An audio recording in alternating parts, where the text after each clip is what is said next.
Японы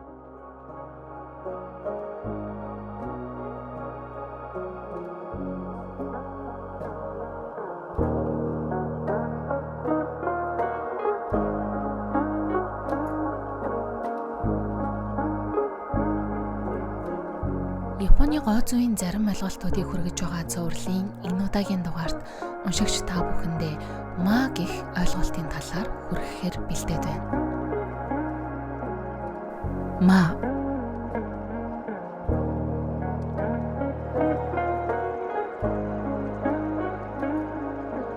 хооронд, зай, түр зогсолт гэсэн утгатай Японы энэ ойлголт тэрхэн хооронд орших зүгээр ч нэг хоосон орон зай биш юм. Харин эсрэгээрээ маш утга учиртай завсарлага, амьсгал гэсэн үг болно. Өнөөгийн бидний амьдарч байгаа энэ нийгмийн онцлог, хөгжим буюу ертөнц өдөр бүр маш их дуу чимээ, төлөвлөсөн цагийн хоорондох ааг амьсгаагүй яарах хөдөлгөөн, өдөр тутмын асар их мэдээлэл, энгийн бус элдв гоёл чимэглэлээр дүүрэн ертөнц байгаач. Харин Японы ма гэхийн ойлголт энэ бүх дүүрэнгээ дундруулбал дүүрэн мэд болно гэх утгыг хэлнэ. Учир нь хоосон гэдэг нь боломж гэсэн үг. Та нэг гайхалтай хөгжим сонсож байна гэж төсөөлье. Голын урсгал мэт хөөрч байсан тэр уянгалаг хөгжим гинт зогсчих юм бол та яах вэ? Хоёр нотны хоорондох энэ чимээгүй агшинд аялгүй амьсгалж байна гэж үздэг. Хоёр хүн бас хоорондоо хэрвээ ярилцж хагаад хэн нэг нь чимээгүй хэсэг азнавал нөгөө хүн нь яах вэ? Энэ хүн юу хэлэхэд минь ингэж чимээгүй болчихов гэх зэргээр үгнээс утга төрүүлэн бодно. Энэ бол ма юм.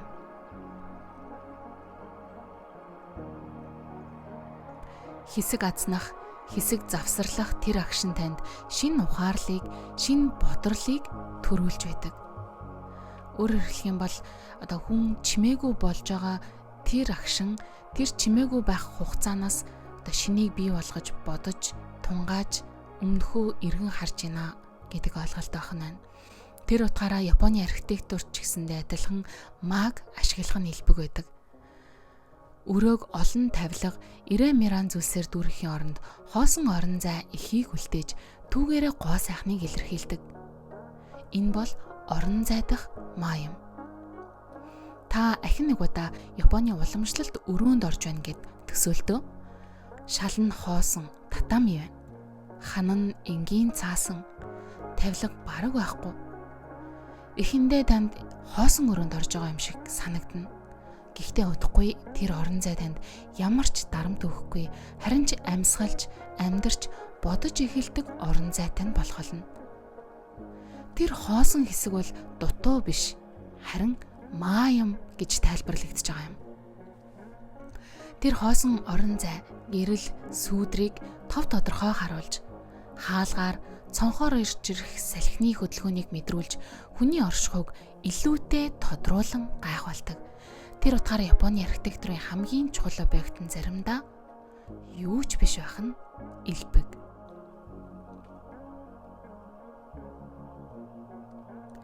Японы орчин үеийн архитектурын гайхамшигыг харуулсан Never Too Small гэд цуврал байдаг. YouTube дээр ч гэсэн байдгийг хэрвээ сонсогч та хайж үзхийг хүсэх юм бол Never Too Small гэд хайгаад үзэхэд гарч ирэх байх. Энэ цуврал дээр нэгэн айл маг ашиглан гэрээ барьсан байдаг. Зурагт харагдаж байгаачлан тэд гэрийнхээ яа голд нь томоохон зай үлдээгээд дүүгээрээ тэнгэр ер нь энэ байгаль ертөнц харагдаж байхаар бүтээсэн байдаг. Тэр хоосон орон зайг тойроод гэрн байдаг. Тэгэхээр нэг утгаараа та бүхэнд Монгол гэрийг санагдуулж байна уу? Энэ бол ма юм. Монгол гэрийн талаар бодсныхаа дараа манай монголчуудын хөдөө амьдарч байгаа хүмүүс, хөдөө айлын амьдрал бол ер нь тэр чигтээ ма юм гэдгийг нэг ойлгоход төвөггүй санагдаж байгаа лөө гэж бодож байна. За Японы цайны ёслолын өрөө мөн хоосон байж байгаа зөвхөн тухайн нөхцөл байдалд бид нарыг төвлөрүүлэхийн тулд бусад хэсгийг хоосон орхиж байгаа. зөвхөн цайны ёслол үйлсэж байгаа хүний тэр хөдөлгөөнд нь анхаарах, төвлөрөх, бодол хийлэх, ойлгох боломжийг олгодгоор онцлогтой. Японы театрын урлагт ч гэсэндээ өмнө нь би хийдэд удаа дурдж байсан Ноа Кабукигийн жүжигч гэсэндээ жүжигчт нь гинэт зогсолт хийгээд им поз авдаг. Энэ үед нь үзэгчид амьсгаа авах гэдгийг шууд утгаар ойлгох байгаа лөө гэж бодож байна. Одоо өмнөх үзэгдлийг эргэцүүлэх боломж олгох. Нөгөө төвөр сая яг нэг чухал зүйл болсон учраас зогсолт авлаа гэдгийг одоо илэрхийлж байгаа юм аа. Тэр чимээгүй байдлыг нь одоо юмсыг тодруулах зогсолт гэж үзэж байгаа юм. Энэ бол магийн бас нэг одоо чухал үзүүлж байгаа эффект юм аа. Өмнө нь танд хэлжсэнчлэн одоо икебана гэдэг цэцгийн урлаг байгаа шүү дээ тий. Та санаж байгаа болов гэж бодож байна. Ганцхан одоо тийм царай мутаж байсан хамаагүй вааранд ганц нэг хэн навчтай мөчрийг хүртэл хийх нь гоо үзэсгэлэнтэй харагдаж болдгоо гэж хэлж байгаа.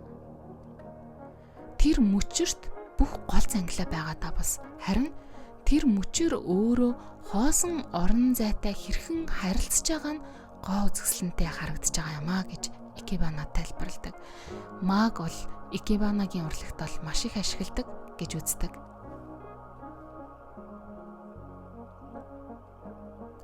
Тийм учраас ма бол юмсыг ам оруулах хоосон орон зай болж байгаа юм. Бид гоо сайхныг ихэнхдээ харагдаж байгаа зүйлээс хайдаг. Гоё барилга, гоё хөгжим, гоё зураг, гоё хоол, гоё уух юм. Харин эсэргээрээ харагдахгүй байгаа зүйлийн гоо сайхан гэж байдгийг та өмнө нь бодож үзчихсэн болов? Миний хувьд бол ерөнхийдөө ингээд гадарлаад идэг ч гэсэндээ яг ингээд юу гэж хэлэхэд одоо ойлгодоггүй байсан бол маа гэдэг энэ сэдвийг уншсанараа энэ нь одоо маа байсан байх штэ гэж ойлгож авсан. Японд мөн далайн ирэг дээр улаан өнгийн хаалга тавиад цаана юу ч байдаггүй. Одоо зөвхөн нэг том улаан өнгөтэй хаалга байдаг. Хэрвээ Японд аяллаар ирж исэн хүмүүс байдаг бол тэр улаан хаалган дээр очиж зураг авахулж байсан гэдэгт итгэлтэй байна. Энэ хаалгаар юу харагдах ёстой гэж та бодож байна? Эсвэл энэ хаалга ер нь ямар утга учиртай юм? Энэ хаалгаар гарвал бидэнд юу тохиолдно гэсэн үг юм бэ? Ямар нэгэн шашин юм уу? Ямар учиртай юм болоо гэж та бүхэн бодож иж магадгүй. Харин энэ хаалгыг маагаар бас тайлбарлсан байдаг.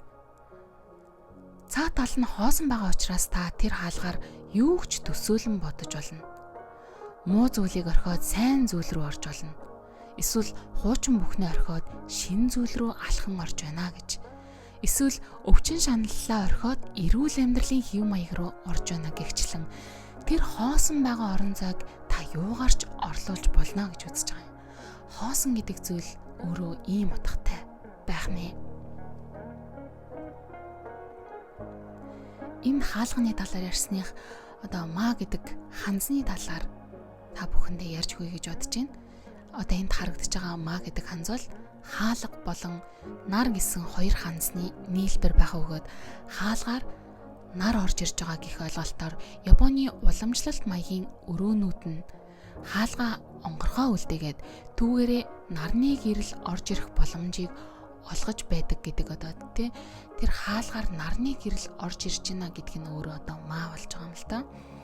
Хоёр тишээгээ гулсан онгоодог энэ хаалганы завсраар та хэрвээ гадна тишээгээ харах юм бол танд бас л одоо гэт нэг гүн амьсгал аваад бодол хийлэх чөлөө болно гэж үздэг. Амьсгалах талаар бид өнөөдөр ярьж байна те.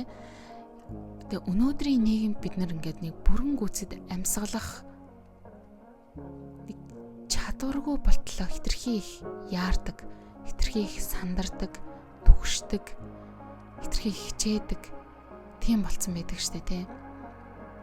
Ялангуяа одоо жишээ нь би одоо түгшилт маань те anxiety гэж хэлээд байгаа тэр маань ирсэн үед бол ингээд нэг бүрэн гүйцэд амьсгаа авч чаддаг баггүй юу.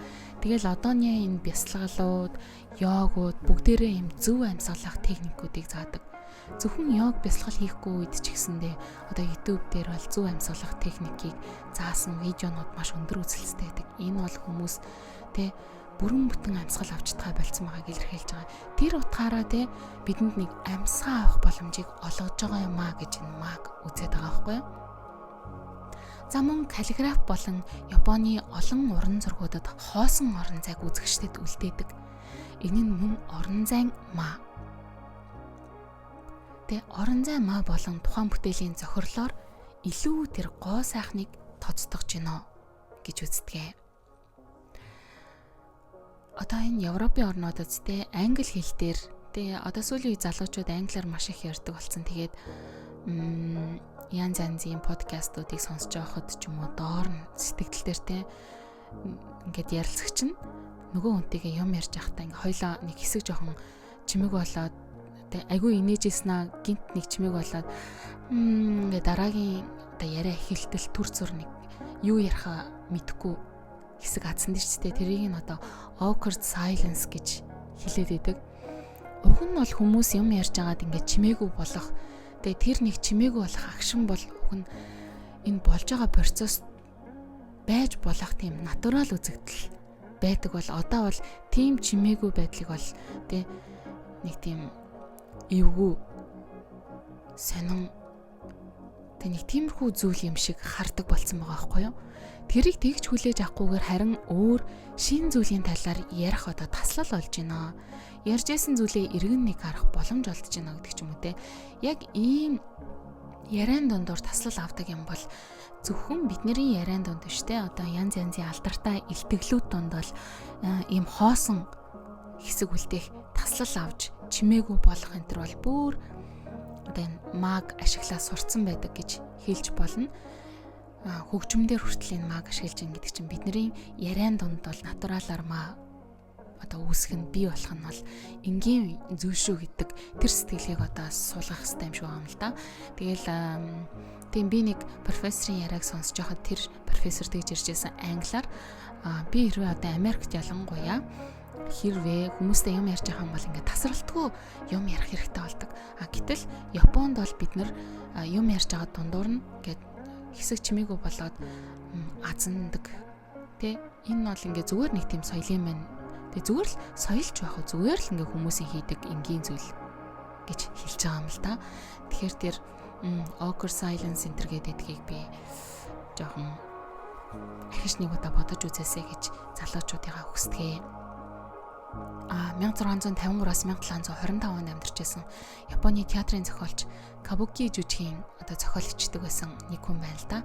Чикамацу Монзаэмон гэд энэ хүн хэлэхдээ үнэн гэдэг бол 2 цаг хугацааны хооронд оршдгоо гэж хэлсэн байдаг.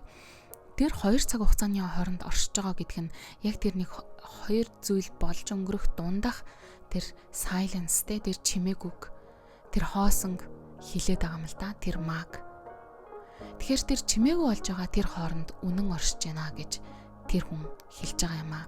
Тэм учраас Кабуки театр ч гэсэндээ яг тийм чимээгүй болдог хэсгүүд Японы уламжлалт хөгжмийн зэмсгүүдийн тэ тоглогдож байгаа байдлыг нь сонсоход дунд нь чимээгүй болж байгаа хэсгүүд маш их гардаг.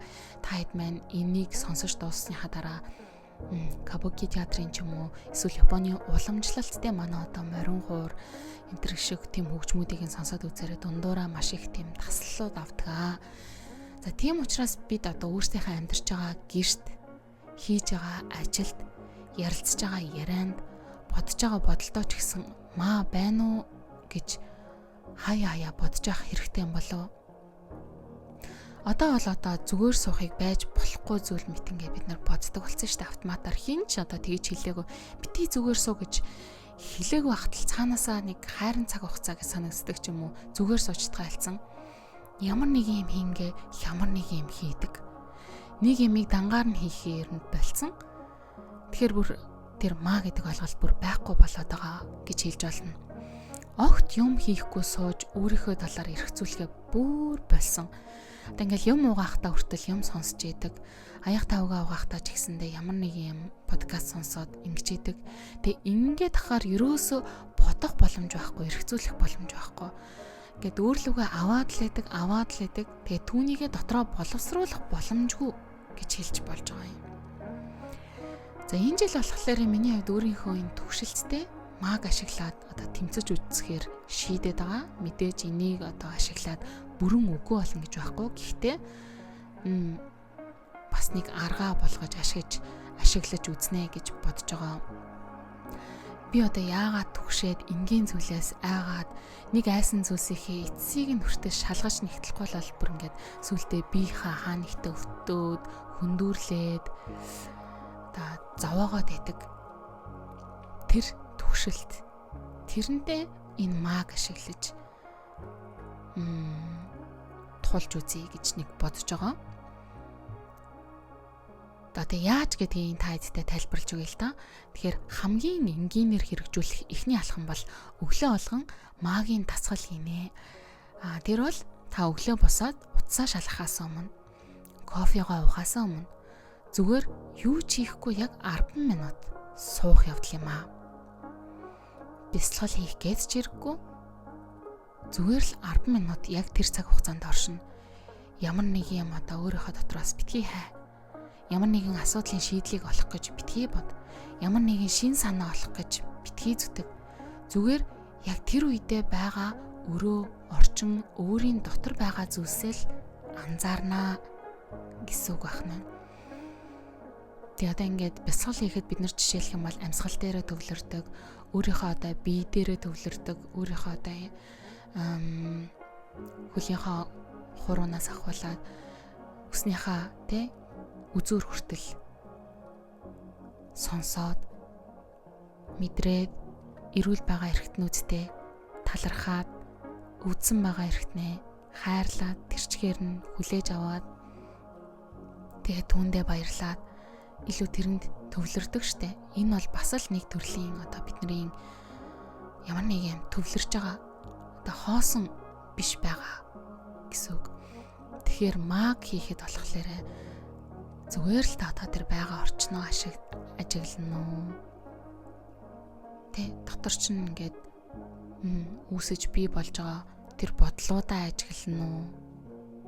Эсвэл чадвал цонхоороо хараад байгаль ертөнцийг ажиглана уу.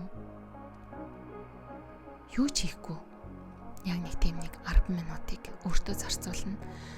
Хэрвээ та жишээ нь контент бүтээгч бол, хэрвээ та ямар нэгэн креатив салбарт ажилладаг бол, за үгүй байсан ч хамаагүй та ингээд одоо burnout болох гээд ч юм уу те, яг ажил хийж байгаад одоо ерөөсөө гараас юуш гарахгүй юм гэсэн үедээ 10 минутын завсарлага авна. 10 минутын завсарлага авахдаа та ингээд босоод тэрүүгээр яваад хүн амьтантай одоо ярилцах ч юм уу те, ингэхээсээ илүүтэй зүгээр 10 минут юу ч хийхгүй суух юм бол танд юу тохиолдох болоо те, эргээд магадгүй таны дээр хайгаад байгаа юм чинь буцаад ороод ирнэ. Шинээр бүр шин ямиг гинт олж нээх ч юм уу те. Тэр хоосон байгаа 10 минут юу болж хувирахыг бол те таахын аргагүй. Тэр хаалганы цаана тэр улаан хаалга байгаад байгаа шүү дээ Японы. Тэр улаан хаалганы цаана гарахад одоо таныг юу хүлээж байгаа нь тодорхойгүй байхгүй юу. Тэгэхээр яг тэр нэг 10 минут хоосон 10 минутыг өдөр болгон өөртөө өгөөд 2026 оныг эхлүүлээрэ гэж хүсэх байна. Одоо ингээд эхний 1 сар бараг дуусч штэ тий. Тэгээд одоо би ч гэсэндээ 1-р сарынхаа сүүлийн сэдвийг бэлдэж байгаа. Тэгээд сүүлийнхаа 1 сэдвийг бэлдснийхаа дараагаас 2-р сараас ахуулаад буцаад энгийн бичлэгүүдээ хийж эхлэх болно. Тэгээд тэр утгаараа миний одоо энэ 4 бичлэг ч гэсэнтэй миний хувьд нэг талаараа байлаа. Тэгээд үзэлт багтай тийм байсан ч гэсэндээ миний хувьд өөрт маань аз жаргалтай ийм 1 сар өнгөрөхгөөд 3-1 нь дуусч байна. Тэгээд бүгдээрээ эх 7 хоногийнхаа бас нэгэн ийм подкастаараа уулзаад тэгээ 2-р сард энгийн шинэ бичлэгүүдээрээ иргэн уулзах болно. Ингээд дараагийн бичлэг болтол түр баяртай.